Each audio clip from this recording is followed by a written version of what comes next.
Ba-na-na-na-na-na. Hey, ba-dum-bum-bum-bum. Ladies and gentlemen, boys and girls of all ages, welcome to Stump the Idiot. I am the idiot, aka the huge one, Dave Koco from DAVEKOCO, DaveKoco.com, and also KocoSports.net, where it's the world's comes to kick ass, your home for combat sports, and above all, where it's okay to be a passionate fan. And we're here to answer a bunch of questions about New Japan and one about a horseman. It's a New Japan roundup. And did I just say we? That's right, we're back. The Idiot Express. Boom, boom. First time.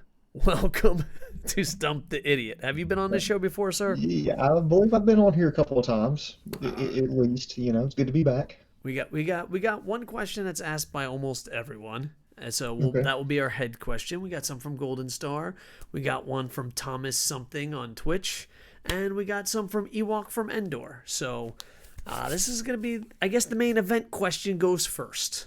Okay. What if Nakamura never left for WWE? Since you're the guest of the Idiot Express, I'll let you go first. Hot tag to you. Well, if he never would have left, ultimately it would have been built to a head him and Okada, because right around that time, Okada started building up that massive championship reign that he had, the one right around 2017, 2018. In that era, ultimately, yeah, those two would have clashed, headlined a pay-per-view. More than likely, it would have been a Wrestle Kingdom. So that's all. Would he have won? I don't know. I could actually picture when they were going to get. You know what? Probably not. He probably wouldn't have got the belt off of Okada, because at that time, Gedo was looking at the United States and looking at westward, looking at expansion to the west. So that's why he ultimately went with Kenny Omega to be the one to unseat Okada. So they would have tied it up, but I don't think he would have, at least not during that championship reign. He wouldn't have been the one to unseat him. I could have seen him winning the G1 and then him be the one to unseat Omega at Wrestle Kingdom 13 rather than Tanahashi. So there's a lot of coulda, shoulda, wouldas, but as far as had he not stayed, yes, he would have gotten a shot at the IWGP Heavyweight Championship against Okada. He would have been beaten. He may have been the one to actually unseat Omega, though, and he would still be a main player in the company, and especially in Chaos, and that's at least that's what I believe. Boom, boom. I'm a little guy that goes over the top sometimes. Just a little. Everything in the world would be better. Mm-hmm. Everything in the world would be better. Let's just focus on New Japan, okay? This is how New Japan is better. Are you ready? Right. The Okada Nakamura match. Naito. If Nakamura stays, we don't have any bad, oh, he deserves it, who else were they going to give it to? There is no Jay White title run. There is no evil title run. You lock in some of the greatest athletes in the world. Your top 4 is the best in the world. He sold more merch than anyone at the time. He was more over than anyone. You have Okada, Ibushi, Tanahashi, who, Father Time was Tanahashi's, his biggest enemy. Naito. You have all those guys. Maybe Kenny Omega stays. Maybe he doesn't. That's not the point. But you have those guys, top guys on top. It's a dream come true. Those Wrestle Kingdoms before he left, I was like, he should have been a main event. A lot of people think, he sold a lot of merchandise, and he was a star outside of pro wrestling. And when you're a star outside of pro wrestling, that helps you get pushed in pro wrestling. My daughter stopped watching pro wrestling when he went to WWE. Him and Asuka were the only, or Kana, I apologize, were the only 2 wrestlers she watched. They both went to WWE. She's like, I guess I'm done. Time to get a new hobby. And she's not the only one. I used to teach high school, university. They'd be like, I don't watch pro wrestling, but Nakamura, he's awesome, Mm-hmm. And I think when you are like that, you're at a different level. I think New Japan, everything that I complain about, goes away. I think the fans that say everything is awesome are chanting it even louder. I think I think all these problems that I seem like I might be the only person that sees goes away. Because think about it, Nakamura fills that spot. You know what I mean? There's no time for an Evil title run. There's no time for a Jay White title run.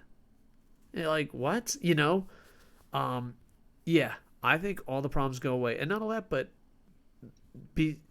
I think Nakamura himself has said this is just retirement. He's here to surf and have fun. It's not a real fucking job. Let him get paid. I think he would have heart, determination. You know what I mean? Like Japanese fans and American fans and, Western fans all say the same thing. He's retired. When you have a joke that goes between different cultures and different languages, look what he did with AJ Styles at a Wrestle Kingdom ring compared to WrestleMania. Could you imagine that stacked fucking roster? Could you? Like, everything that's wrong with New Japan goes away. He fixes all the problems. Yeah, Nakamura was a different level, and it's just sad that New Japan lost that, and it's sad that WWE gained it. This is more from Golden Star, Stump the Idiot. When would have been the best time to do Naito versus Nakamura at Wrestle Kingdom? And that continues. We're putting it in order because that continues the question of what if he stayed. So, Okay. I'll let you go first, Boom Boom. When would have been the best time to do Naito versus Nakamura at Wrestle Kingdom? There really wouldn't have been a best time because the only time theoretically that it could have happened with the way things are was Wrestle Kingdom 10 on January 4th, 2016. Remember, Okada had just turned heel. He'd just come back from Mexico under the LIJ gimmick now. Did you mean Naito? I think you said Okada by accident. Oh, sorry, I just got punched in the head a lot. Yeah, well, both can be true. Two things could be true at once. Yeah, I did mispronounce. I'm sorry. Naito had just come back from Mexico. He was started Los Ingobernables de Japan, but the gimmick hadn't quite hit its stride yet. So if they were going to do it at a Kingdom, I would have said Wrestle Kingdom 11 at the, just because that's when the gimmick was just completely over. The fans were chanting the names, but they weren't there at the time because Nakamura wrapped up his obligations with New Japan at Wrestle Kingdom 10. And while I think it would have been a good match, I don't think it would have hit the fever pitch had they given it just one more year. So so in theory, the best time it would have been Wrestle Kingdom 10 because that was the last Wrestle Kingdom. They were both there, and Naito was large. It was massively over. Nakamura was massively over. Well, Naito wasn't as massively over as he later got, but the best time would have been Wrestle Kingdom 11, but Nakamura was already gone. Yeah, and then if you do with the what if, I agree with you. I'm just doing the what if scenario. If he stayed, Naito at his peak versus Nakamura at his peak, you know what I mean? Popularity, it would have fucking exploded the roof. We're talking 13, 14, you know what I mean? Mm-hmm. Yeah, so next he also asked this from at Golden Star Alex. He's the mod at our Twitch and showing some love. And who do you see being most over between the two? I'm going to let you go first because I think this is the hardest opinion question because it was two different times. It's kind of like, does Naito get as over if Nakamura leave? You know what I mean? So I'm going to let you go first, Booms. I still think it's Naito because, Naito, his entire career did a 180 after he came back from Mexico.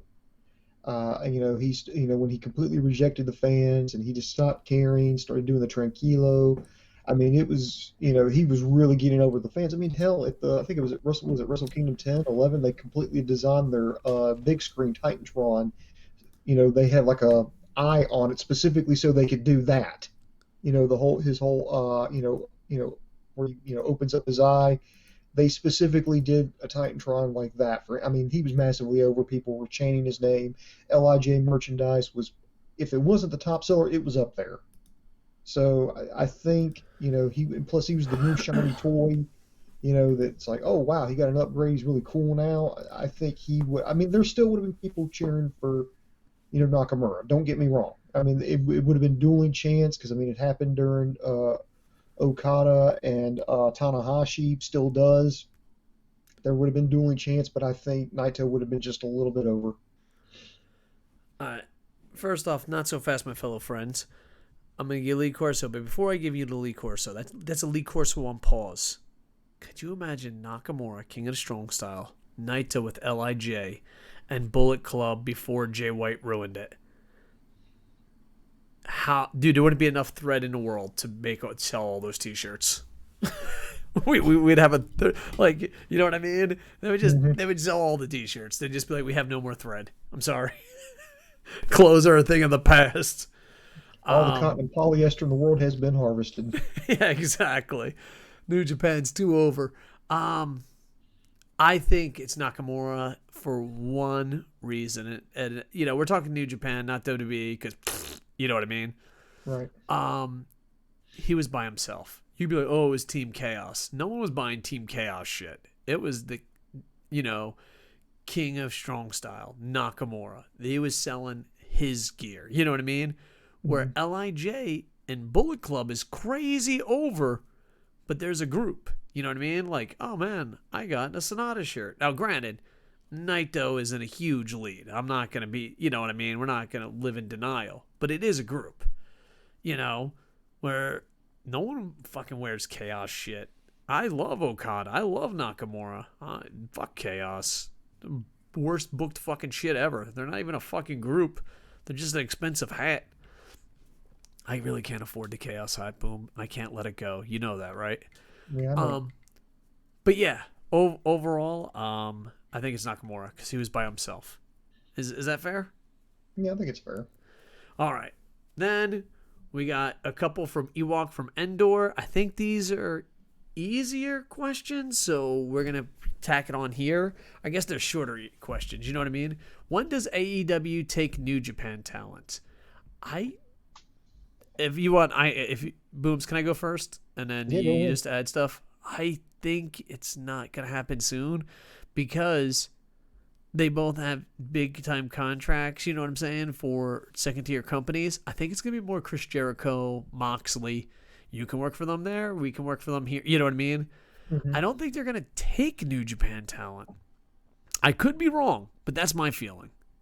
I'm not 100% behind that, but I feel like it's going to be more Moxley, Jericho type contracts and not straight up retirement stealing Nakamura. What's your thoughts on that? Well, I mean, technically, they already have. I mean, I guess you're right. I didn't think about it that way.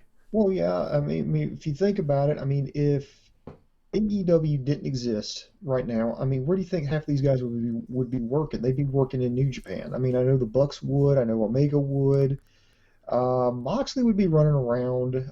And same thing with Jericho. They'd be doing part time. They'd be doing a little bit of this, a little bit of that. But let's see, whatever. Here's another one. People were neglecting Lance Archer. He was part of Killer Elite Squad. He was part of Suzuki Goon. He left. Yeah, but in that defense, that's a win-win for both. And I mean that because he just didn't live up to his potential in Japan ever. You would go to these live shows and he'd be over and he wrestled a perfect style for Japan. And no one, not fan-wise, I want this to be, no, not fan-wise, but company-wise, no one gave a shit about him. You could have made him a huge star. You could have made him a huge tag team star. I don't know. Maybe he's difficult to work in the back. I don't understand. And we've interviewed him back when he was Dallas. Great guy. Wish him nothing but the best. Big fucking guy. He has so much talent. There's a piece of the puzzle that I'm missing why he's not a star everywhere. And I'm hoping AEW is that piece of the puzzle. But it's kind of like when he went to AEW, and granted, I don't hate AEW, I enjoy the product. When he went there, I was like, that's good for everyone. You know what I mean? Because he would just stay in Japan, fucking dominating and doing nothing, Where here he's working with Jake and all that. Even though I did read something that he was in contact with someone at Corona, so he's taking a couple weeks off. Mm-hmm. But get well. Yeah. But I don't know. I think that's a win-win for everyone.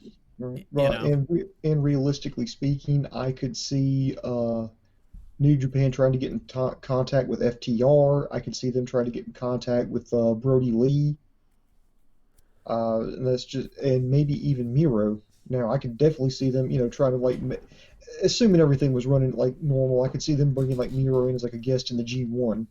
Yeah, that would have been pretty I awesome. mean, I know, but pandemic and everything. But yeah, those are some names right now. I would see that. And remember, they also took Trent, from and Chucky T.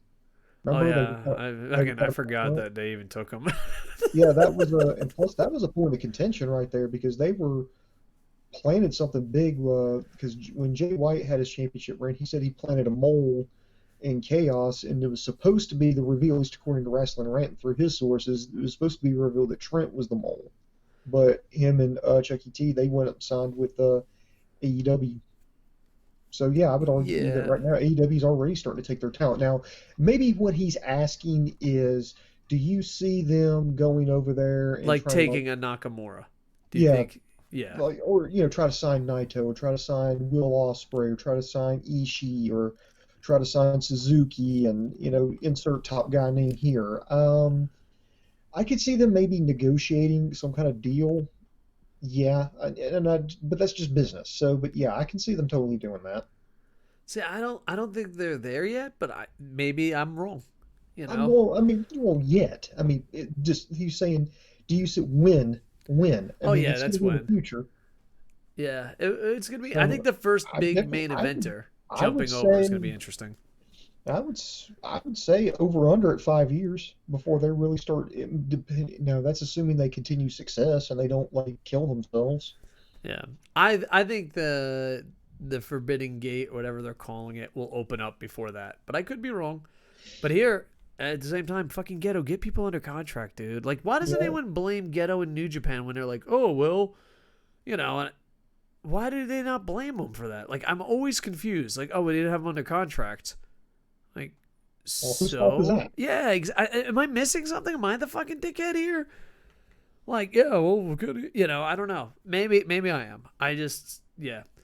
Um, this is the obvious answer of all time. You walk from Endor. Would you take Kenny Omega back to New Japan? A, I'm not in charge of New Japan, but B, every day I go to bed, I kiss Bear Friend goodnight. I say, oh, good God, how did I get a woman again?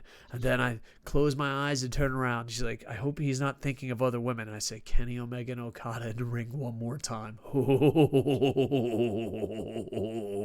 I don't care where it is. Dude, I would take Kenny Omega back in a heartbeat. I know the people in the New Japan shop would take him back in a heartbeat. And I think out of all that left, I think that one hurt Japanese New Japan fans the most. Like, bad. No one says, oh man, I miss the Young Bucks. No offense, Young Bucks. No one says, oh man, I miss Lance Archer. Every day. When Jay White was title run, real wrestling fans were like, God damn it, I wish Kenny Omega was here. The New Japan shop literally had to be told by New Japan to stop selling Kenny Omega gear. Like, he's not part of this anymore. And he's like, yeah, but we need to fucking feed our families. I think Kenny Omega is the one that hurts the most, and it also hurts the most because he was kind of disrespected, and like a lot of the fans that were there live for his last match were like, "This is bullshit." You know what I mean? Because here's the Mhm. thing: losing someone, great, disrespectable on the biggest stage, and granted, if you this is why you should go to Wrestle Kingdom live. A lot of people were like, "Oh man, it wasn't that bad." It was bad. Like there was just this is fucking disgusting. You know what I mean? It was just like, go fuck yourself, And it was like, yeah. Kenny Omega hurt, and obviously any fan would take him back, and any company that wouldn't take him is an idiot. You know what I mean?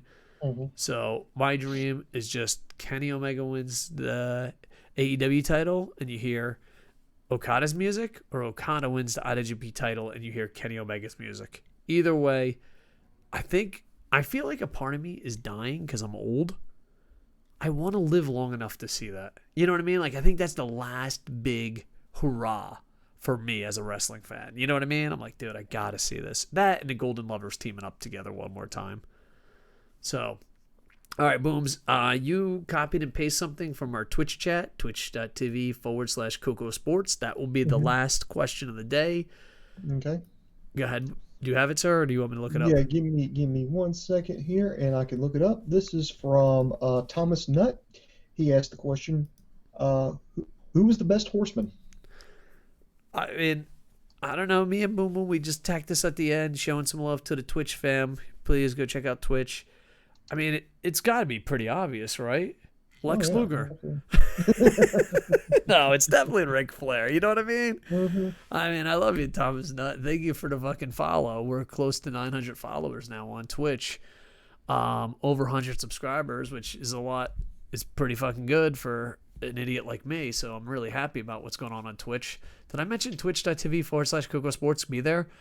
Yeah, dude. I mean, Booms. Can you even make a case for anyone else? Maybe JJ Dillon, but then you're just like, yeah, I'm an idiot. Yeah, no. Ric Flair by far. All right, so a bunch of New Japan questions. I like it. Guys, please check out Wrestling Rantin'. I was supposed to be on a show last week, but I had free sushi with family, and hopefully I can be on his show again. Maybe this weekend. I'm not sure. And enjoy the G1, aka the land of upsets. Get it? Upsets?